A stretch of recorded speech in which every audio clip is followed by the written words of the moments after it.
जिन कारणों से बहन और बेटियों की इज्जत के साथ खिलवाड़ हुआ था,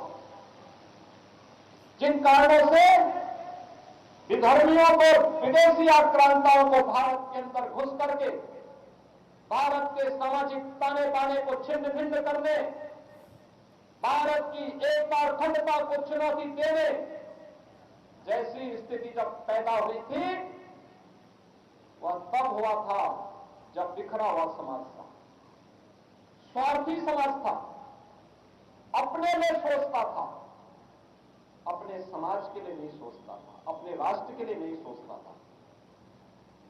और इसीलिए हम सबके सामने प्रधानमंत्री मोदी जी ने एक विजन रखा।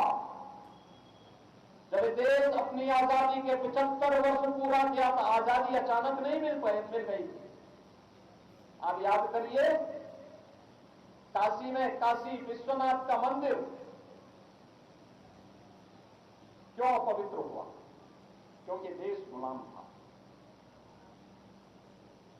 अयोध्या में श्री राम जन्मभूमि पर भगवान राम का मंदिर क्यों अपवित्र हुआ? क्योंकि यह देश गुलाम था। मथुरा में श्री कृष्ण जन्मभूमि पर भगवान श्री कृष्ण के मंदिर को अपवित्र करने का दुस्साहस स्वतंत्र भारत में नहीं, स्वतंत्र भारत में करने का दुस्साहस विदेशी आक्रांताओं ने किया था। जब भी हम स्वतंत्र होंगे, ये स्वतंत्रता केवल राजनीतिक नहीं होती है, याद रखना, राजनीतिक स्वतंत्रता सांस्कृतिक और आध्यात्मिक स्वतंत्रता का भी वाहक होती है। और यह गुलामी के उन कालखंडों में, मध्यकाल के उन काले दिनों में हम लोगों ने महसूस किया है, हमारी धर्म और संस्कृति ने महसूस किया है। ये फिर से न होने पाए, इसके लिए देश की आजादी के लिए, आजादी के जिन बलिदानियों ने, जिन नायकों ने, महानायकों ने अपना बलिदान किया था, उसकी कीमत हमें व्यर्थ में नहीं जाने देनी चाहिए। संगठित होकर के देश की आजादी की लड़ाई लड़ी गई थी। इस संगठन की ताकत को जहां पे जाति के नाम पर, भाषा के आधार पर,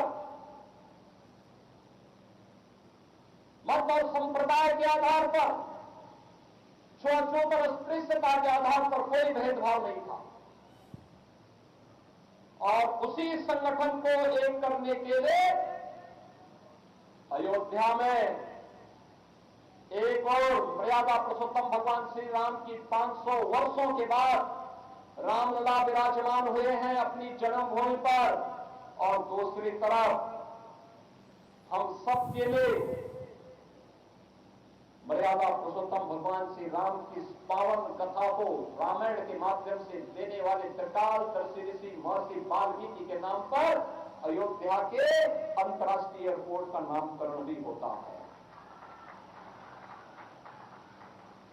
वहां की रसोई जिसमें प्रसाद बनता है भक्तों के लिए, वह माता सबरी के लिए, क्योंकि वनों के दिनों में भगवान श्री राम को जंगल में माता सबरी ने जूठे बेर खिलाए थे। ये जूठे बेर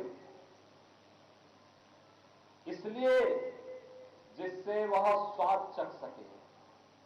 उस भक्ति के पास दूसरा माध्यम नहीं था, सच्ची भक्ति थी, और इसलिए वहां की रसोई का नाम भी माता सबरी के नाम पर। भगवान राम जब वन में जा रहे थे, पहली मित्रता। तो आप देख रहे थे दशहरे के कार्यक्रम में